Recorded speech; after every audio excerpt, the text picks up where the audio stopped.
Hi there, this is Dennis Velco with OutBüro. Thank you so much for tuning in to this episode of OutBüro Voices, where we have interesting and sometimes fun conversations with LGBTQ entrepreneurs, professionals, and community leaders from around the world. Today, we are yet again joined with Myles Meyers from Superbia Financials. If you did not see the first episode, be sure to check that out right up here in the link right above, as well as down in the links below. You're going to see the original article that we published about Superbia Services almost 2 years ago now. So be sure to check this link out above for that first overview of Superbia Services, and then check out the original article down below. While your attention is down below, take a few moments and hit that subscribe and bell to be sure that you are notified of all future episodes that come around. Well, thank you so much, Myles, for coming back with us. I see that you boys are back at the lake house. So thanks for taking time out of your somewhat restful week in order to chat with us today. Thanks, Dennis. Yeah, we're typically in New York, but we're trying to get a little bit broader span of view when the city is still growing out of the pandemic and into being a little more lively, but being in our probably pretty tight New York City apartment after, I guess, since March, gets a little cramped. Oh, I totally understand. I cannot wait until the predictions of our administrations comes true, and it just goes away and it just disappears. Yeah. Can't wait for that to happen. Oh my goodness, this has been very, very trying. We're looking forward to getting back to as close to a semblance of normalcy as possible. Well, you know, in our last conversation, we did go over a bit of kind of the hows and a little bit of the whys and the focus of Superbia Financial, being that it focuses on the LGBT community and of course is also inclusive of our wonderful allies. And we also mentioned that it is open to business services or business, banking as well. So those are all really great points. And so we wanted to, chat a little bit about some of the milestones in this huge task of bringing such a service on a national scale. So give us a little bit of information, give us a little bit of insights as to kind of the milestones along the way and where you're going. Yeah, it is a heavy lift. But it's needed, especially now. We were just talking about the pandemic that has incredibly impacted, of course, all of society, but really heavily impacted the community because the community, there are a lot of the members of the community work inside, industries and jobs that have been impacted significantly by the pandemic. So our need is greater than ever. But the milestones that we really have been, on the 9th of September 2019, getting that first charter to serve a national LGBTQ community with a credit union. That's incredible. We received global attention around that. And that was no small feat because I actually recall, as noted down in the article linked below, the very first article, I think you and I, it was October 2018. We had just submitted the application then. Yes. And at that point, it unfortunately wasn't a recorded call. It was, we had a phone call and then I wrote the article. And I recall at that point, you were talking about how it was it's a difficult process or a lot to the process. And at that point, if I'm not mistaken, it was, kind of like thought of as, within a couple of months, that it would happen. And of course, things come up, more information is requested. But I recall you stating at that point that you had answered most of the questions that they had, right, as far as the regulators. Yeah. And so, kind of fast forward a whole another year is what it took from that time of submitting to the time of actually getting the charter. Right. So is that normal? Was it just a lot of because being new and being national, was there just a lot more, kind of hoops that you guys needed to jump through? No, I think it was actually, in fact, the regulators have been incredibly engaging around the process for bringing, a charter into being. But they have rigor, definitely, because this is about people's financial livelihood and security. And so they're not about to grant charters without the knowledge that there is a rock solid understanding of who the people are that are organizing it, how it will operate, and how it will grow and be successful and secure for its members. And so what happens is on National Coming Out Day, the 11th of October, 2018, that was the application day submitted. And during the process, over the next couple of months, it was something that clarified for me how deep and how much rigor there would be in the process. And what it was really just ensuring that we were providing not just a response, but a detailed understanding of how secure and how professional we would be in bringing the credit union into the marketplace and then growing it on behalf of its members, the community. And so it took, I would say it took about 6 months, really. And then the preparation was around the finalization of getting the charter signed and coordinating and approved around that and bringing it to that day on the 9th of September. And having the charter, having the formation of the credit union happen, then it became, now let's work on putting all of the operations together and have those operations, again, certified and approved by the regulator so that we can operate in a very sound and secure way. And so that is where we are right now. We're receiving those final submissions. We're submitting those final articles and operational processes, business plans, so that the regulator can again approve the ability to operate the credit union. So it's a learning process that certainly we have had. The de novo is the name of a new financial institution that is granted either to a credit union or a bank when it is just becoming into its own and seeking a charter and growing from the ground up. And a de novo institution is a difficult process, and it takes a lot of stamina. In fact, it was 4 years on Sunday that I started working on Superbia, and it has been nearly 2 years since the application was submitted. And I'll tell you, it seems like a long time, but it has gone in a flash.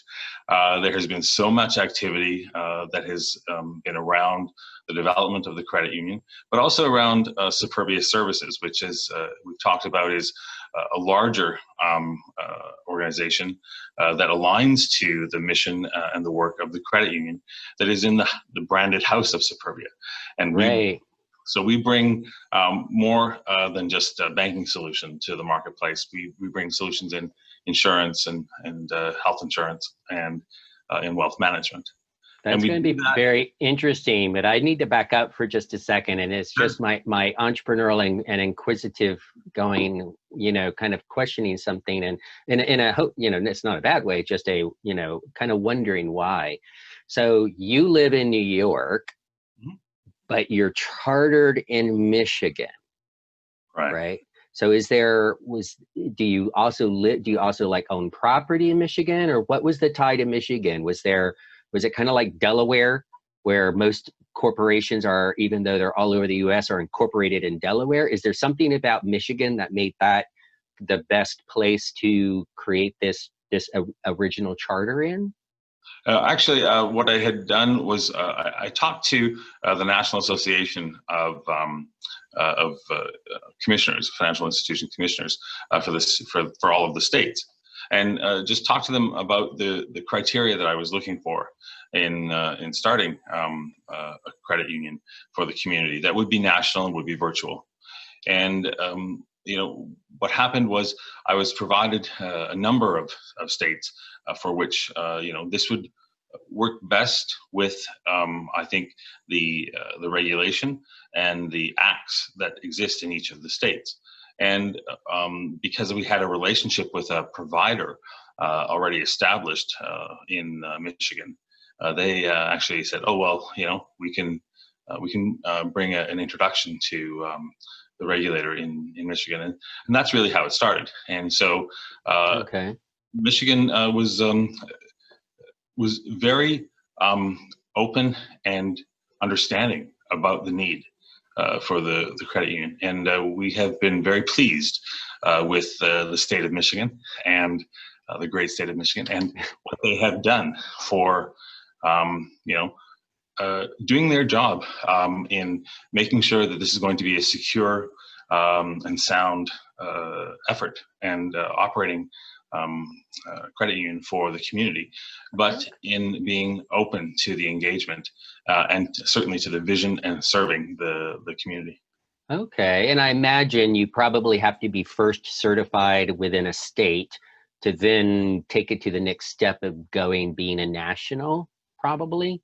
I would just think kind of a logical process. Well, the way it works is,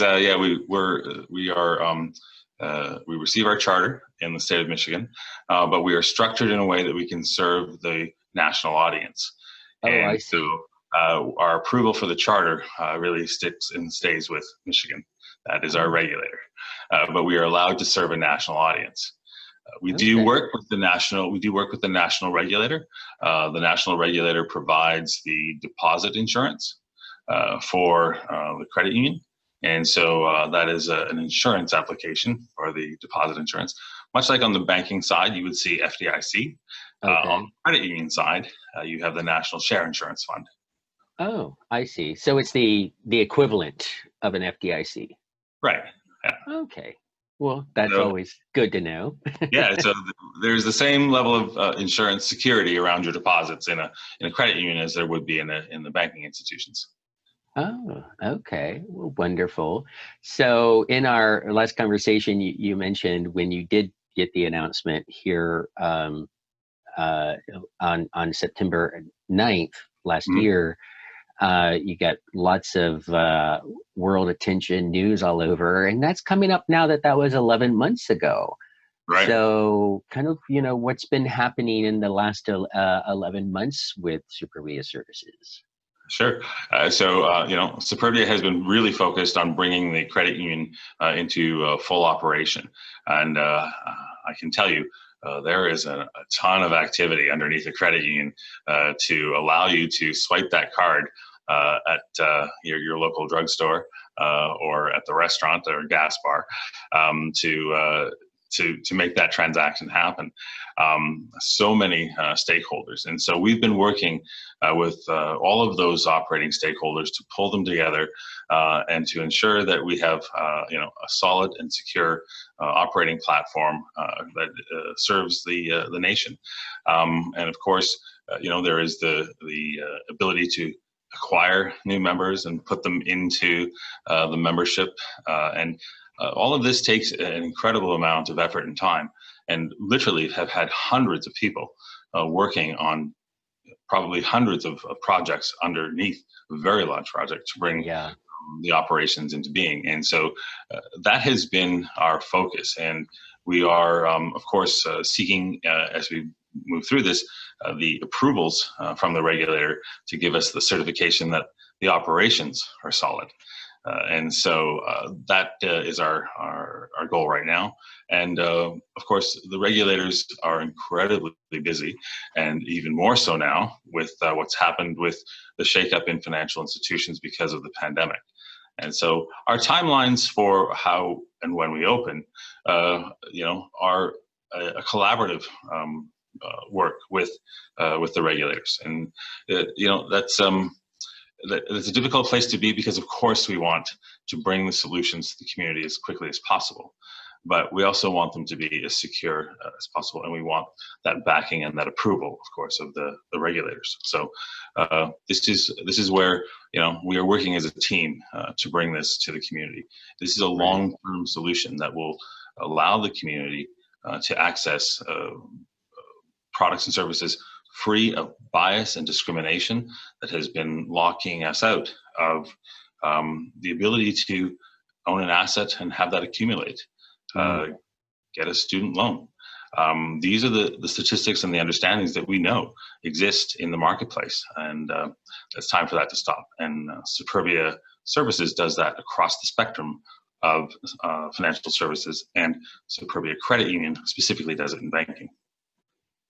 Wow. And, I can't help but think, there's so many businesses out there that are, one, hats off to your husband, because sticking through, being an entrepreneur is a very difficult job, right? And it can be a very, pardon me, it can be a very lonely job as well, because having family and friends and, and a significant other in your life who understands your vision and supports you on your vision, and isn't hopefully constantly a naysayer, and having those internal struggle battles, because wow, 4 years already, that's a long time. I'm very fortunate because I have every person in my life. I have an incredible privilege here with the amount of support that I've had from my family, from my friends, and from my husband. It is at times a 24/7 job. And I mean literally 24/7 for stretches. And that is hard to be on the other side of that, because when you're in it, it almost seems that, well, you are in it. All right. This. The entrepreneurs out there know this. You're in it. This is your passion. This is your energy. This is what gives you somehow a regeneration of energy to go the 30-hour day, right? And we've all been there. We've all had that. And when you're doing it, you're in kind of a lockdown mode to do it. And you don't realize maybe how isolating you are being to some of your friends and family and your husband. But the support has never wavered, because they know that the mission and the vision for Superbia is so incredibly important that it needs that kind of work sometimes. And, fortunately, we have a team at Superbia, and they work just as hard. This is not about my work. This is about the team's work. And this is about those that have rallied around the mission and the vision in our partners. And in those that reach out to us, we have constant reach out from organizations and individuals that want to assist with this, because they recognize how much change and impact this will bring. This is a systemic change for the financial industry and for the community. This is the first time the community will really, at a national level, be plugged into things like the U.S. monetary policy with the ability to have a credit union in place, once it's approved, and to have an insurance product that is offered without bias, without a change in the pricing of that product or a condition of that product because of who we are. That is a major step forward in accelerating equality, both economically and socially. And we have the charter that was issued, and we're looking to get that approval to operate, and we'll bring that solution, the credit union, into the marketplace. Our national association of members, because you can only access our services through being a member at superbia.org of Superbia, and you become a member of Superbia, and then you access our services. So superbia.org was launched under our awareness campaign on the 1st of July with our honorary chairperson, Alan Cumming, who is incredibly supportive and is a wonderful spokesperson for our mission and our vision. That launch on the 1st of July also garnered us from a consumer advocate organization on the 10th of July, a number one position in LGBTQ people seeking banking services.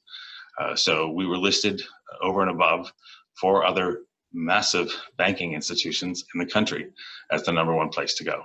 So there is recognition about how much impact it is inside Superbia to be the first ever to offer financial services that are authentic, free of discrimination, and are welcoming and affirming to who we are as people.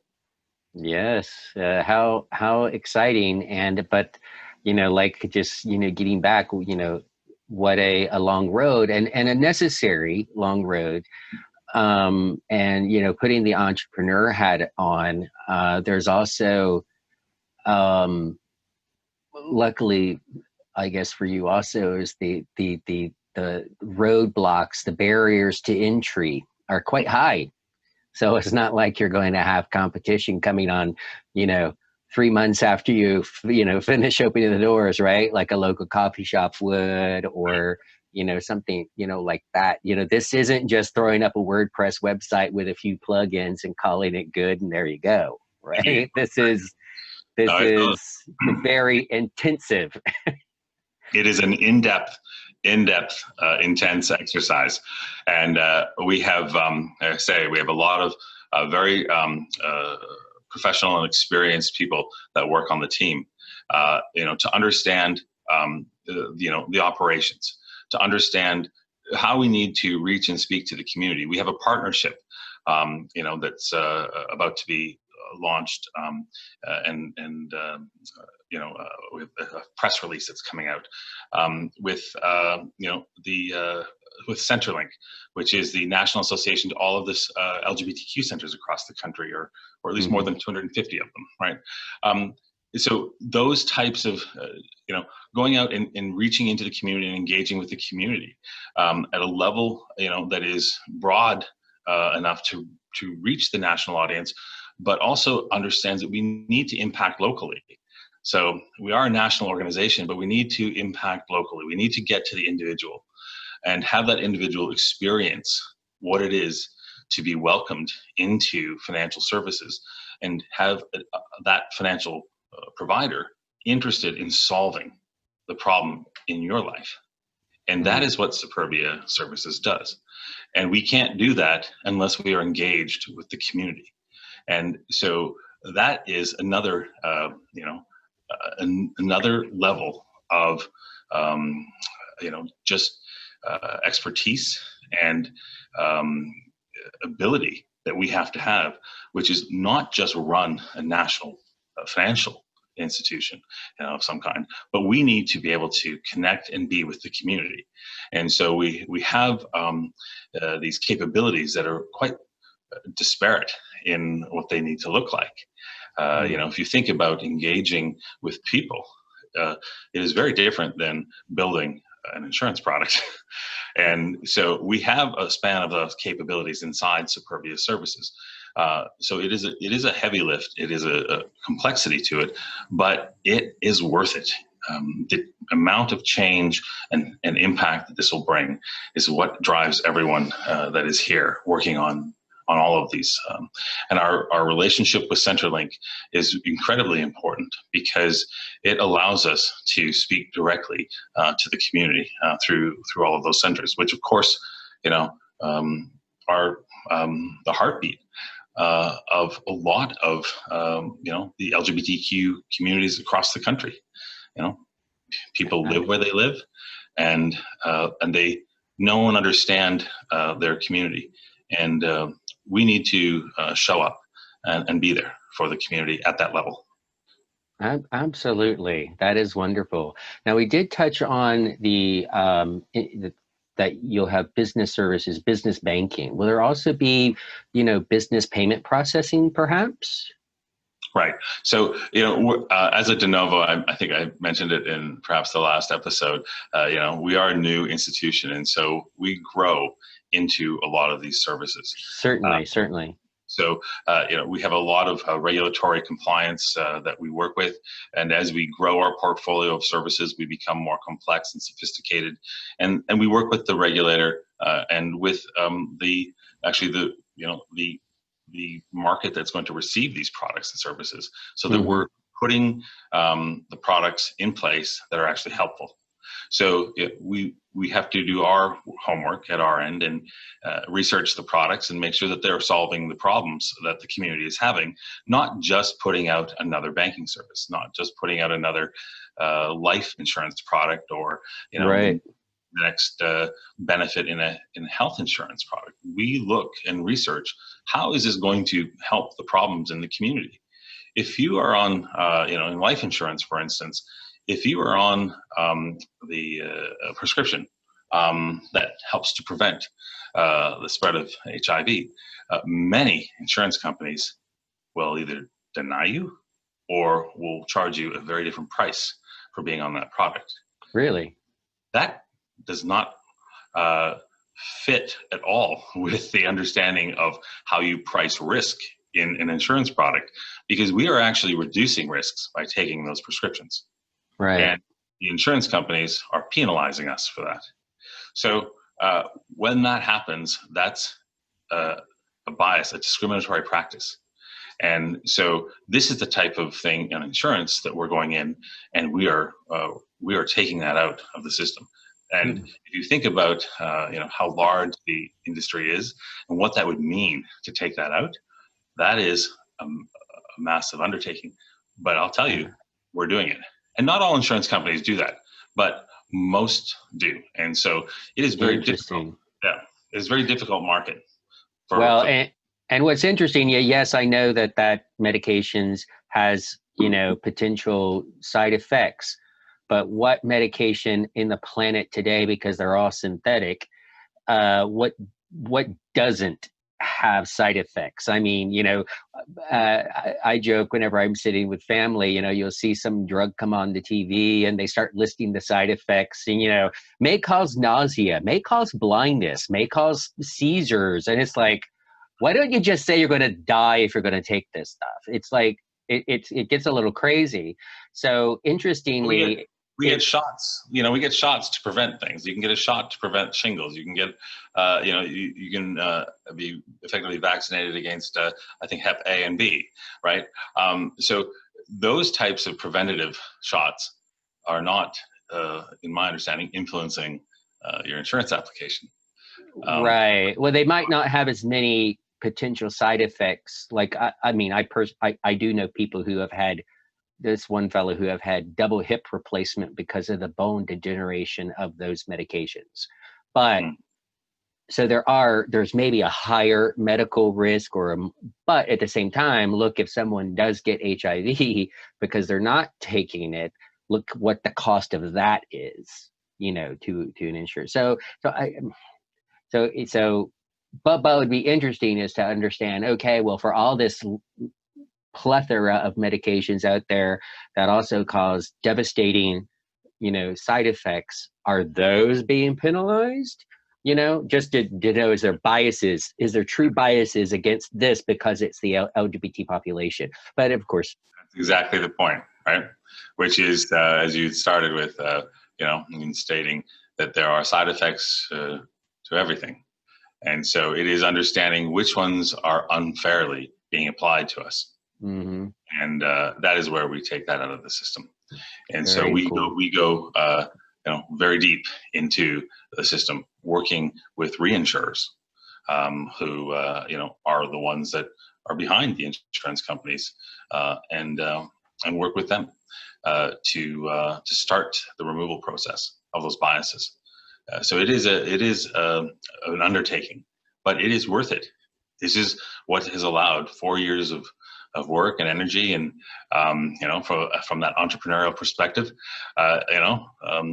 you put everything into it, personally, financially, spiritually, right? It's in there, and but when and the people around and they feel it, and they do, and they commit like that, it is incredibly powerful. Last night, I happened to send an email at about 11:30 at night because it sparked in my mind, like all entrepreneurs. Oh man, that person was supposed to get back to me 2 days ago, right? And so sent an email, and at 11:45 received the response, not just the response, but exactly what we were hoping to receive. And it's hard to go to sleep after that because now you're re-energized, right? Because you realize that the importance of what we're doing is registered, and it is motivating people to make this change happen.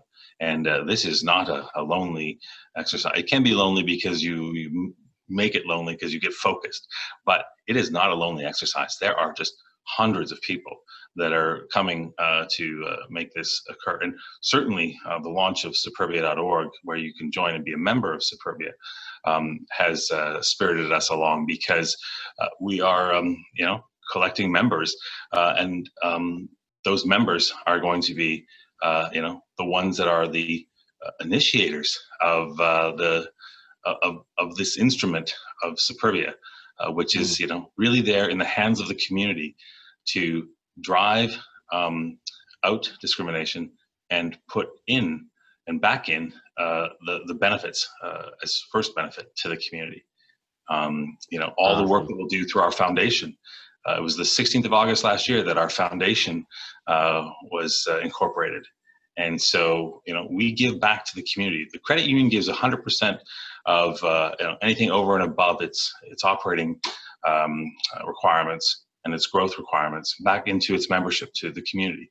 And then Superbia Services provides a give back of 10% of its revenue. So, as I talk about this instrument, right, that we're providing the products and services to the community that aren't out there for us. And as we earn revenue in Superbia Services from those, we give 10% of that revenue back. That can accumulate to be a massive amount of money that will go directly into programs that are, helping us bring larger amounts of people into the banking world, right? By providing credit. Well, you're hitting a kind of a nail on the head on so many levels, because in not as of this recording, but soon in the next week or two to be aired, is a dialogue with Fabrice Hobart, who used to work at the United Nations, who wrote the business standards for LGBT inclusion globally for the UN, who now works at Leaders.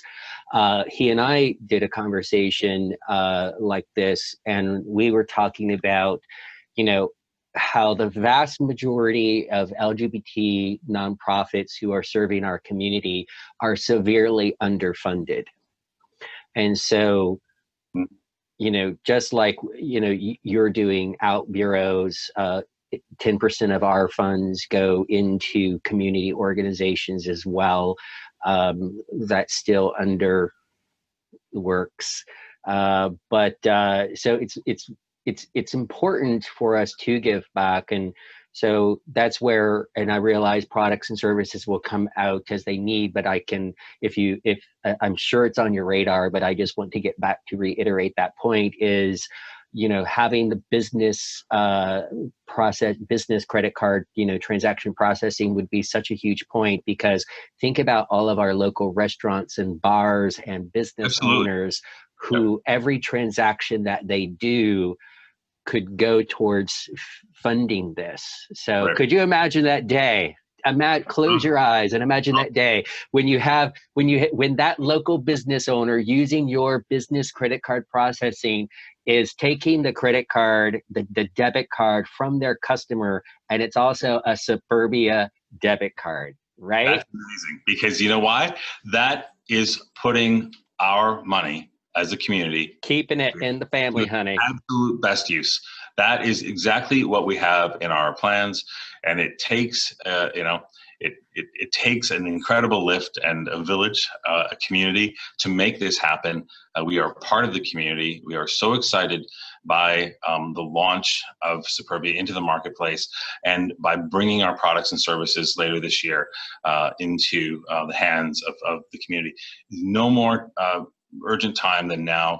The pandemic, of course, has delayed us slightly as well, because it has interrupted everything that we know. It has interrupted everybody. Right. It And is. so, but I'll tell you, in that challenge of the pandemic is also, the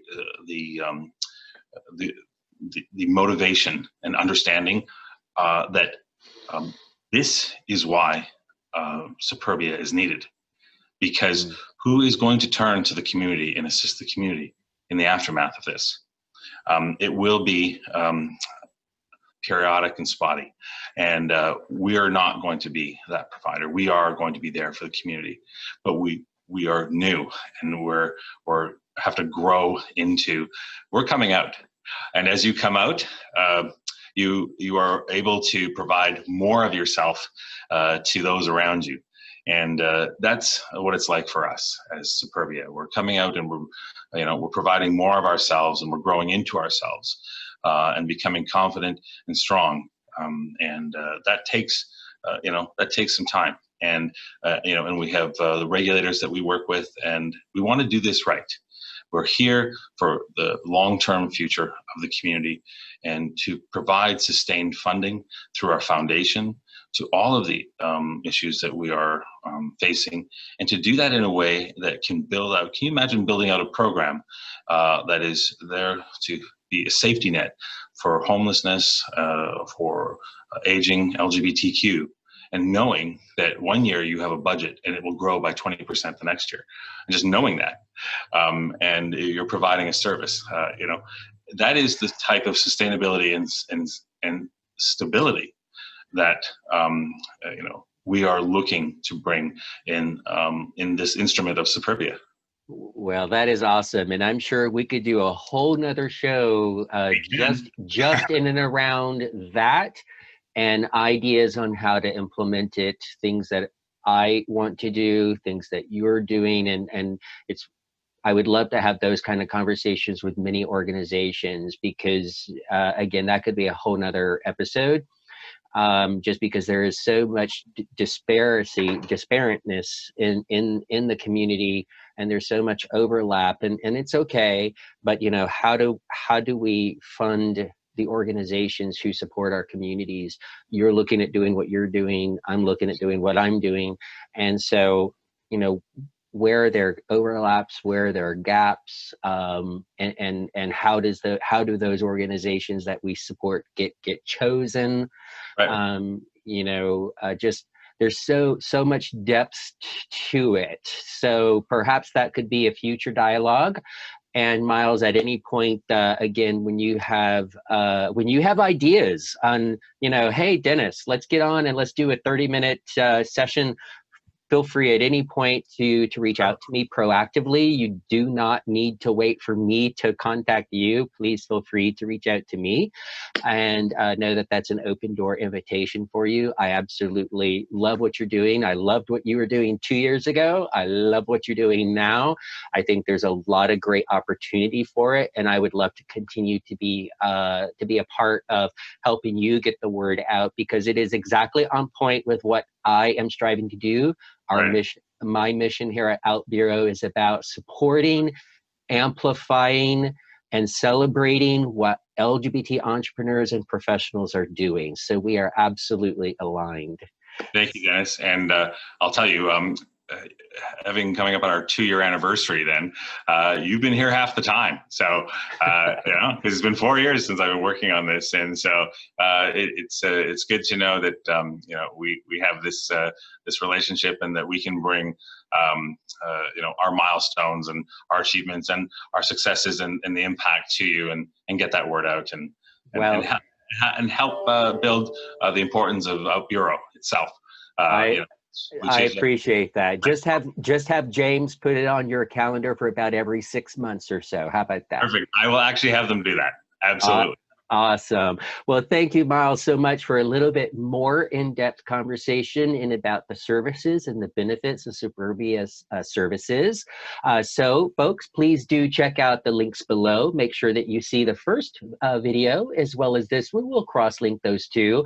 And again, at any point, feel free to hit the subscribe, as well as when you are on one of the 14 audio apps of your choice, whether that be Apple, Google, iHeartRadio, Stitcher, Spotify, Spotify, etc., be sure that you hit that follow so that you're proactively notified of when our new episodes come out. This is Dennis Velco with OutBüro. You have been listening to me and Myles from Superbia Financial. Thank you so much, Myles. You have a wonderful rest of your week. Thanks, Dennis. Alrighty, bye-bye.